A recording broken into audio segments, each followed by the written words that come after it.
Hindi raw pangkaraniwan ang maulang panahon ngayong Enero ayon sa Pag-asa. Lubog pa rin sa baha ang ilang bahay sa Bunawan, Agusan del Sur dahil sa walang patid na pag-ulan. Sa Davao Occidental naman, napinsala ang malawak na taniman ng saging dahil sa pagbaha. May report si Trisha Zafra. Sa tabing kalsada, nagtayo ng tent ang may 200 pamilya sa sitio Hagnaya, Barangay Mambalili, Bunawan, Agusan del Sur. Lubog na rin kasi ang kanilang mga bahay. Ang ginagamit nilang evacuation center, pinasok na rin ang 4 na talampakang baha. Pati eskwelahan at simbahan, lubog. Pag malakas ang ulan, mapan yung tent namin. Simula rin bukas, problema na ang makakain ng evacuees. Kaya kahit maginaw, nag-aabang sila sa labas ng kanilang tent sa anumang tulong na pwedeng dumating. Hindi yan sapat, ma'am. Kasi binibigay natin tamang-tama lang doon sa isa at saka 2 araw. Kailangan kami ng mga augmentation at saka tulong ng ibang mga partner agency natin. Pag mayroong rasyon, binigay na makakain kami pag wala, hindi kami makakain. 4 na barangay pa ang baha sa Bunawan. Sa bayan ng Veruela, ikinababahala ang paglaki ng sakop ng rumaragasang tubig ng Baobo River.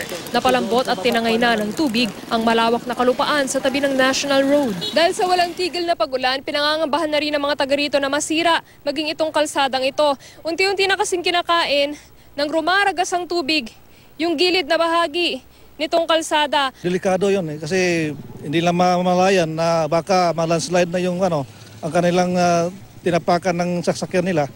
So baka makuhan sila sa tubig. Hindi kaya ng local government ito kasi yung area namin is maliit lang. Sana kaagad ma-actionan ito ng national government. Ngayong araw lang inabot ng tulong ang sitio Candavao sa Barangay Poblacion, Veruela. Mahirap talaga, ma'am, ang pamumuhay namin, pero tiisin namin kasi tiisin namin ang aming sitwasyon. Ngayon may kaunti kami na itanim, ma'am, umulan, walang makain namin.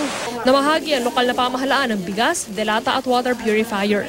Dahil sa walang tigil na pag-ulan, malaking bahagi naman ng taniman ng saging ang napinsala sa malawakang pagbaha sa Santa Maria, Davao Occidental. Bukod sa mga nasirang pananim, niragasa rin ng baha ang ilang bahay sa lugar kung saan ilang hayop ang inanod. Sa Sarangani Province, 3 tulay ang hindi madaanan matapos sirain ng rumaragasang ilog. Pahirapan naman ang pagtulong sa ilang apektadong pamilya roon dahil sa mga sirang daang papasok sa kanilang lugar. Dahil sa patuloy na pag-ulan, panandalian namang nawala ng kuryente sa Poblacion, Camarines Sur. Kasunod yan ng maghapong malakas na ulan. Umapaw naman ang tubig sa kanal sa bayan ng Baaw na naging dahilan ng pagbaha sa mga bahay at kalsada. Sa Kasiguran, Aurora, walang tigil din ang pag-ulan at dahil sa banta ng pagbaha, kinansela ang klase sa lahat ng antas sa bayan. Naperwisyo rin ng ulan ang mga nakisaya sa pagdiriwang ng Bambanti Festival sa Ilagan, Isabela. Sa bayan ng Tumawini, pahirapan ang pagtawid sa ilog. Hindi pa rin kasi nakukumpuni ang tulay na nasira noon pang manalasa ang bagyong Lawin.